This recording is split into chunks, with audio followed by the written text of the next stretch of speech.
pero ang kita hindi nagpapahinga. Narito na mga negosyong tuloy-tuloy ang daloy ng kita. Ramen weather na! Ang nakasanayan nating Japanese ramen, may Pinoy version na. Siyempre, titikman natin yan. Parang may gata. Tamis-tamis.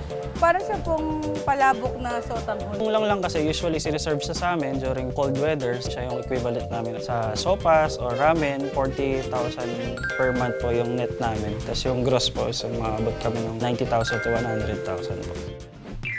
Ang star dessert ng handaan, level up na. Ang paborito nating gulaman colorful na, may iba't ibang design na at cake pa! Yung initial investment ko po sa workshop around 10,000. Dahil dun sa mga holiday, dun ako naglakas loob na mag-resign sa corporate job. Pag regular days, around 50. Pag holidays po, mga 100 plus talaga. Food trip tayo sa Binondo pero ang challenge ko, hindi Chinese food ang hahanapin nyo, kundi isang paboritong ulam ng Pinoy, ang kare-kare. Ang lahi-lahi ng tayo, pupunta pa ako dito. Kasi nakikrave nga ako sa kare-kare. Yung reach lumalawak, nakaka-inspire ako nang nakakapanood ng mga vlog ko din, ng mga reels ko. Namo-monetize tayo. Hanggang sa nung nakikilala na nakikilala, so ngayon nasa average na 30,000 daily na benta. Lahat na yan sa Pera Karaan. Tag-ulan na, ramen weather na. Masarap kasing humigop ng mainit na ramen kapag maulan. Ang kainang ito sa Caloocan may paandar. Ang nakasanayan kasing Japanese ramen, ginawa nila ng Pinoy version. Kung mahilig sa ramen pero tight ang budget, don't worry dahil mayroon ng abot kayang Pinoy ramen.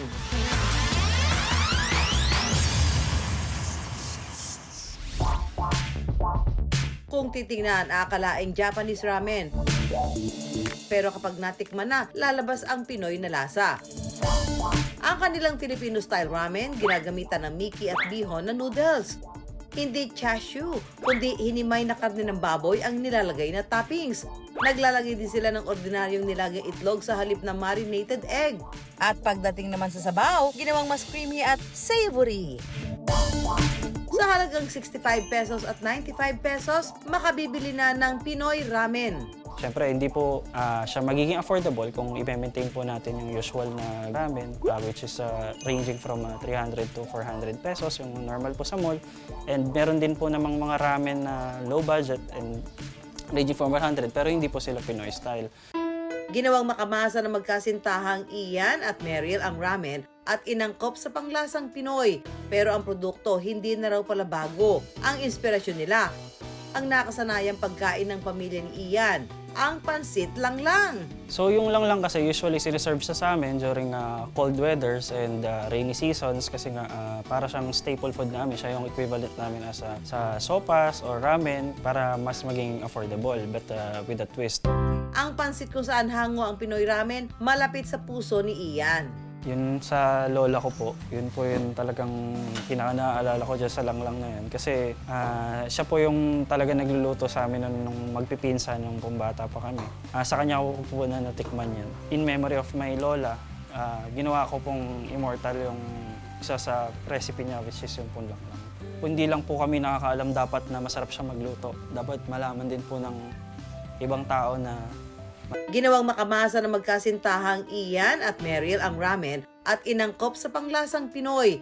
Pero ang produkto hindi na raw pala bago. Ang inspirasyon nila, ang nakasanayang pagkain ng pamilya ni Ian, ang pansit lang-lang. Ang pansit lang-lang, malapit rin sa puso ng ating pambansang bayani na si Dr. Jose Rizal. Nabanggit pa niya ito sa nobelang El Filibusterismo. Meron tayong standard na pansit lang according sa El Filibusterismo. According din sa mga documents din sa Laguna. Ito ngayon na sa chapter 25 ng El Filibusterismo. Ang nakalagay doon, meron siyang sotanghon, meron siyang kabote, merong hipon, may tiniping itlog na dapat nakalagay doon sa sa pansit lang. At higit sa lahat dapat meron siyang sabaw. Walang direkta na dokumento na nagpapatunay kung bakit siya tinawag na pansit lang. Yung pansit na tinatawag nating lang. Nakita ko na yung mga Pilipino parang mahihiyain tayo eh. Pansit lang. Ito lang ang maihahandog namin sa iyo. Ito lang ang meron po kami. Parang ganun eh. Kaya pansit lang. Ayan mga kapuso, nandito po tayo ngayon sa Arayat Market, dito po sa Quezon City para tanungin yung ilan sa ating mga kapuso dito kung alam ba nila yung pagkain, yung luto na langlang. Tara! Masusubok ang galing sa pagkain ng mga kusinero at kusinera ng mga kainan dito sa Arayat Market. Okay, so Rose, eto. Meron kaming papatikim sa'yo dahil ikaw ay marunong magluto, di ba? So, tingnan namin kung alam mo ba kung ano itong putahin na to.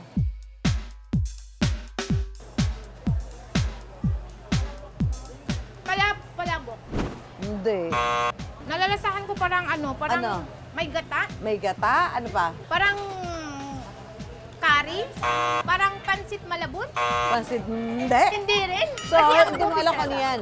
Ang hindi ko magets kung anong Hindi lasa daw nito. makuha. Anong paborito mo lutuin? Miso, Gano'n. Oh, tama-tama yan. May sabaw, di ba? Parang pag tinignan mo, parang nga pansit palabok eh, no? Ano? Parang palabok po. Palabok? Pero hindi siya palabok.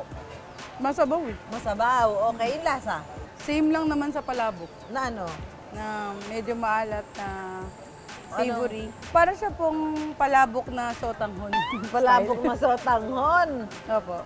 Meron bang ganun luto? Palabok Ngayon ko nga lang natikman to eh. Ah? At first po, medyo yun nga po yung naging challenge namin. Nahirapan po kami siya i-introduce since yun nga po yung cons niya as a different kind of dish. Isa po sa naging main introduction namin sa kanya, hindi na po namin siya pinapakilala as lang. Talagang pinakilala na lang po namin siya as Pinoy Ramen para po talaga makilala pa siya. Mula sa orihinal na recipe ng pansit langlang ng lola ni Ian, may mga binago sila para maging Pinoy version ng ramen. Ipapakita namin sa inyo paano po gawin ng Pinoy Ramen. Una po, papakuluan po natin yung meat and pork bones po para po sa broth or stock. Isa po sa tip namin kapag po nagluluto ng ramen, since matagal po siyang papakuluan, i-keep nyo po yung fat na nasa upper base po ng stock po ng meat kaysa po nandun siya sa pan para po hindi siya masunog at maglasang medyo tostado po yung ramen natin. Matapos pakuluan ang karne ng 1 hanggang 2 oras, ilalagyan sibuyas, gatas at iba pang pampalasa. At saka kukulayan ng atsuete. Kapag luto na ang sabaw, bubuuin na ang Pinoy Ramen. Para sa toppings, nilalagyan ng toasted garlic, spring onion at paminta. Eto na, pwede nang iserve ang Pinoy Ramen. Bukod sa ramen, nag-isip din sila ng iba pang produkto na may Pinoy twist. Gaya ng Pinoy fan na galing sa Chow Fan.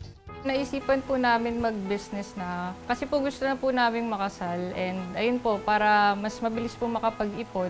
Actually, nanaginip po siya tapos yun po yung nag-push sa amin para i-start na yung business. Napanaginipan ko, nagkaroon daw po kami ng kainan. Ang pangalan is Eat Ka Lang. Then, yun nga po, mafe-feature yung ramen. Sakto po yun lang kasi din silog series nga po yun. It's very precise po nung napanaginipan ko po. 2 buwan matapos managinip, isinakatuparan nila ang napanaginipang kainan. Literal na from dreams to reality. Nagsimula sa puhunan 12,000 pesos, 7 buwan mula ng buksan, maganda na raw ang kanilang kita. Nasa na po kami, 40,000 per month po yung net namin. Tapos yung gross po, so maabot kami ng 90,000 to 100,000 po. Pag may naisip po kayong business, lalo na sa panahon ngayon, pag unique po, parang i-push nyo na agad. If nag-boom, then goods po. Pag hindi, isip na lang po panibago. Basta wag po kayo susuko, lalo na if gusto nyo po talaga na magkaroon ng business. Past is past, pero hindi pala ito palaging totoo. Katulad ng pansit langlang na produkto ng nakaraan, nagbagong bihis pero OG pa rin ang sarap. Kaya pumatok sa pihikang panlasa ng kasalukuyan. Pwedeng pula, berde, dilaw at puti. Pwede ring sama-sama sa iisang hulma na parang rainbow. Yan ang madalas ihaing jelly o gulaman sa mga handaan. Ngayon, ang kinasanayang panghimagas, hindi na lang sa cup at lianera matitikman. Dahil ang gulaman parang cake na ang datingan. Iba't ibang hugis, laki at makukulay na disenyo. Animoy crystal display pero pwedeng-pwedeng lantakan.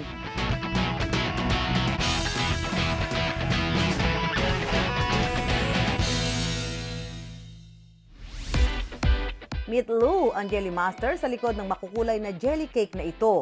Yung jelly cake po, gawa siya sa jelly na gawa po sa seaweeds. Then yung base po na may milk tsaka gelatin. Mahilig po talaga kasi ako sa art. Tapos gusto ko po mag-explore ng iba't ibang medium ng art. At that time working po ako. Tapos trinay ko lang po mag-class. Para mas matuto, present sa mga jelly workshop si Lou. Gamit ang tinunaw na jelly at customized syringe, unti-unting nag-practice si Lou. Bale, nung nag-enroll po ako ng workshop, hindi ko siya naisip na gawing business kaagad. Gusto ko lang talagang ma-experience, ma-try kung paano siya gawin. Yung process kasi nung paggawa ng jelly, parang medyo tedious siya. Kailangan may saktong temperature yung solution para hindi siya runny. Kasi kung ganun, maging malabo. Sa bawat pagtusok, nakakabuo si Lou ng iba't ibang jelly cake. Mostly yung design lang talaga po, yung nagkakamali. May one time po may nag-order ng Hello Kitty na shape. Parang bago lang ako sa paggawa ng other designs nun. Pag-flip ko ng cake, iba yung itsura niya. Parang naging monster tuloy yung Hello Kitty. Importante po talaga yung matuto ka on your own. Kasi hindi naman lahat matuturo sa workshop. Tapos manunod ka lang ng tutorials ng iba. Ang bawat jelly cake masterpiece maituturing. Dahil competitive tayo, kayang-kaya natin ito dahil jelly lang naman ito. So, Lou, let's do this! So, eto yung sample ng jelly cake na gagawin daw ni Lou. Tatalunin kita. Bale, ito po yung needle sa yung gitna po ng flower. Sa gitna. Yan, tapos? Tapos, sa gitna po, saksak lang ganyan. Dandahan lang po. Push gitna. niya lang po konti yung syringe. Yan, sige po. Medyo pa circle po yung gitna ng flower. Paano? Medyo galaw-galaw niya po yung angle. The artistic part of me.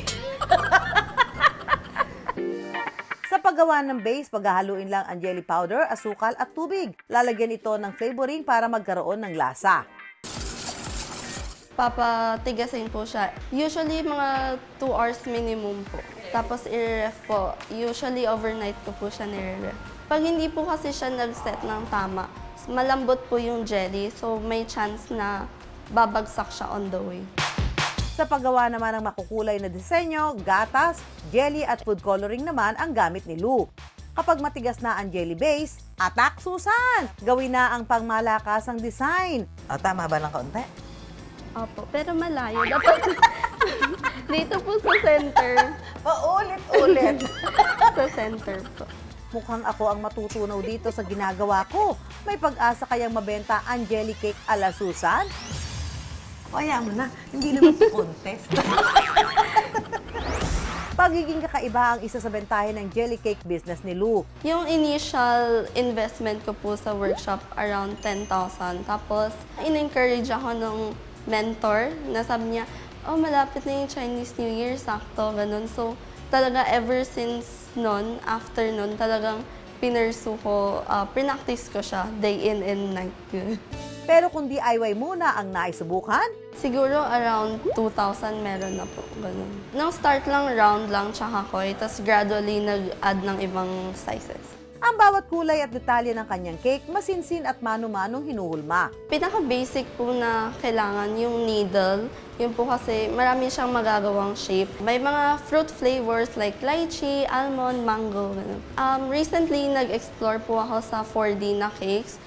Pero sa kabila ng dumadagsa niyang orders, nariyan pa rin daw ang mga pagsubok. Bale, yung isang mall po, nag-reach out sila, mag-o-offer sila ng space. Actually, rent-free nga po yun eh. Pero limited time lang po, talagang 6 months lang siya. Nung una lang po siya malakas, kasi parang hype, ganun. Tapos nung nag-die down na nun, wala pong masyadong orders. Si Lou muling bumalik sa simula kung saan pag-aalok online ang kanyang diskarte. May version din siyang ginagawa na hugis number at may kasamang sariwang prutas.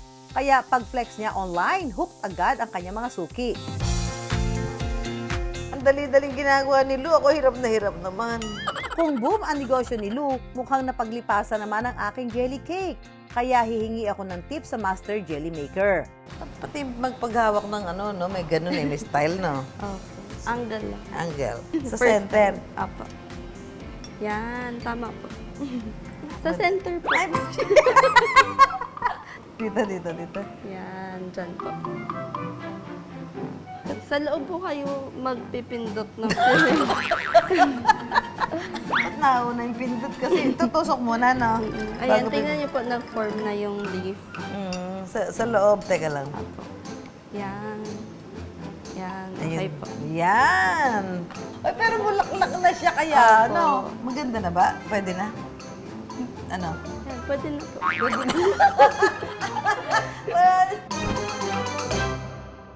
Alam mo to, kasi ito yung nalantang bulaklak na may dahon pa, no? Pakita mo yun sa'yo. Ito yung premium. Ito yung laglag na sa puno. Kakainin niyo ba o i-display niyo lang? Parang di ba sarap i-display na lang dahil ang ganda? Parang di ba ayaw mo na lang siyang kainin, gusto mo na lang siyang tignan. Masisira yung design. Ay, ang masaya. Lamig. Sarap. Kunat. Firm na firm. Okay. Kahit di raw singdali ng pagbuo ng gulaman ang pagninegosyo, di raw sumuko si Lou. Gusto ko po kasi sariling manage ng time, ganun. Tsaka malakas po yung cakes, lalo na pag sa seasons na birthday, Christmas, ganyan, Mother's Day. So, dahil dun sa mga holidays, naisip ko na, kaya naman pala ganito yung sales. Doon ako naglakas loob na pwede na akong mag-resign sa corporate job. Usually po, pag regular days, around 50. Pag holidays po, mga 100 plus talaga. Kung may unique technique si Lou sa pagdidisenyo, may pa-secret reveal naman siya sa pagninegosyo. Wala naman pong pinanganak na magaling, so talagang practice lang, lakas ng loob. Kailangan mag-research talaga. Kahit papano po, kahit 30 minutes a day, dapat pagtuunan mo ng oras para ma-reach yung goal. Malambot man at madaling matunaw na tulad ng jelly cake dahil sa mga pagsubok na pinagdaanan, unti-unting nabuo at nahulma ang matibay na pundasyon sa pagninegosyo.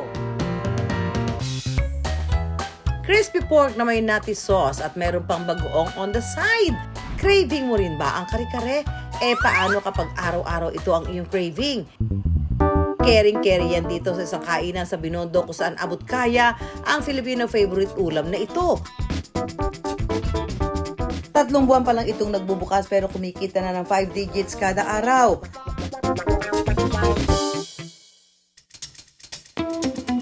Basta food trip ang usapan, laging una ang Binondo sa listahan. Ang hanap ng lahat, ano pa nga ba, di Chinese food.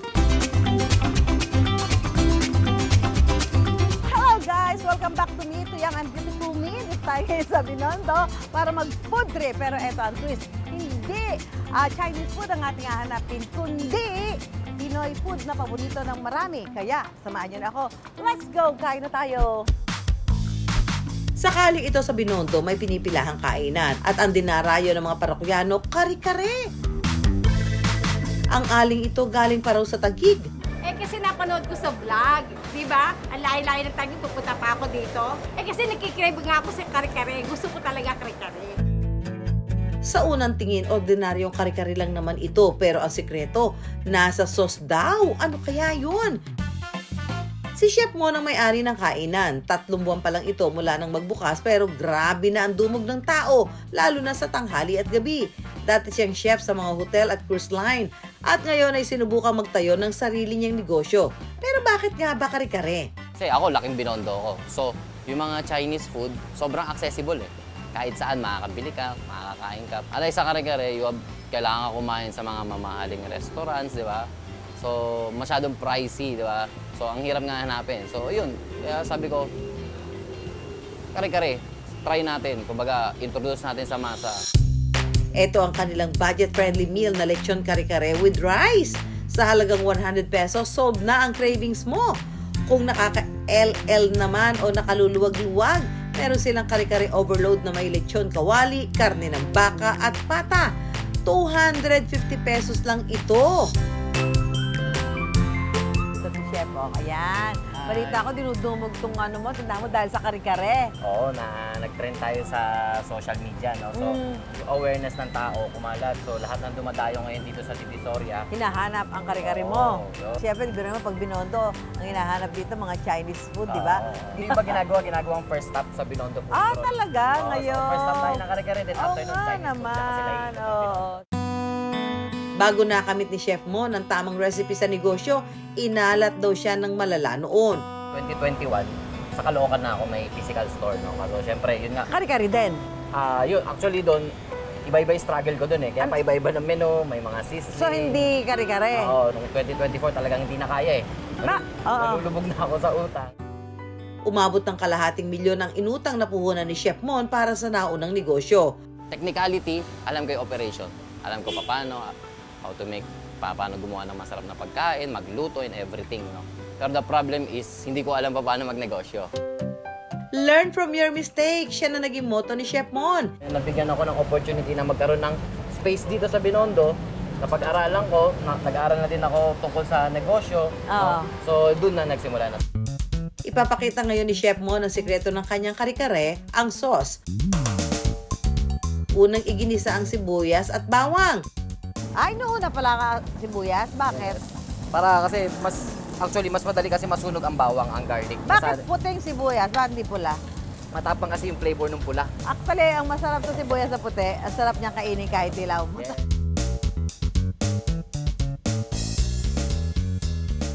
Pwede natin lagay yung beef stock natin. Yep. Dahil nilagyan mo na ng sabaw, kailangan lakasan mo na rin ang apoy. Para kumulo.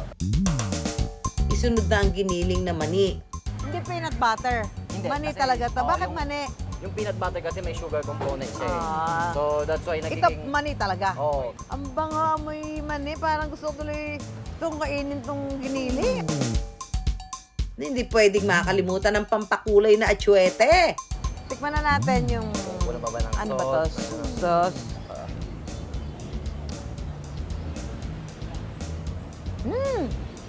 Tama na. Kailangan na lang itong palaputin gamit ang pinaghalong tubig at harina. Chef, ito yung sarsa lang, ulam na. Yun pala. Kasi mga Pinoy may sa ganun ngayon eh. Sarsa lang, Sauce ulam pala. na. So, ito na ang kare-kare overload ni Chef Mon. Yan, meron siyang lechong kawali, beef laman, at saka pata with sitaw, talong, and pechay. Ayan na.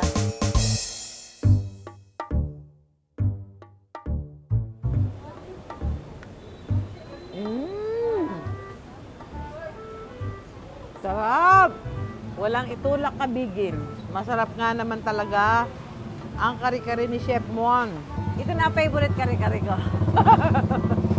Ay nako! Sulit na ho ang 100 dahil wala talaga kayong itatapon dito. Sa totoo lang, ayaw ko siyang ulamin kasi natatabangan ako sa yung pinaka-sauce. Ito talaga may lasa, pwede na walang bagoong. Nako! Isa pa nga tayong overload kare-kare dyan. Malaki raw na itulong ng mga video content ni Chef Mon para makilala ang kanyang kare-kare online. Ba talaga kapangyarihan ng social media, no? So, totoo yun, kumbaga. Nasa sa atin lang kung paano natin siya gagamitin. Hindi lang for marketing ang ginagawang videos ni Chef Mon. Not only to let them know na merong kare-kare sa Binondo, but to inspire din sa kanila. So, I'm telling them about my business, kung paano sa isang araw, no? So, double purpose, no? Kumbaga, yung reach lumalawak, then nakaka-inspire ako ng mga normal na tao na nakakapanood ng mga vlog ko din, ng mga reels ko. Then, at the same time, namo-monetize tayo. Hanggang sa nung nakikilala, nagbo-boom na. Nag-ano na, 15,000 average. Unti-unti, ginagapang. Then, 20,000 average, no? So, ngayon, nasa average na 30,000 daily na benta. Unti-unti na raw nababayaran ni Chef Mon ang kanyang utang dahil sa pagtangkilik ng tao sa kanyang kare-kare. Nababayaran ko unti-unti, nababawasan ko. Pero syempre yun, target ko, di ba, by end ng 2024, debt-free na tayo. Kahit na mahirap, sumusugal tayo para sa pangarap. Dahil sa negosyo, sa pagkakamali tayo natututo. Pero hindi lang lagi na susugal tayo, kumbaga. Siyempre, bago tayo sumugal, kailangan natin aralin kung paano yung proseso. Di ba? Para at least, by the next time na susugal tayo, mananalo na tayo.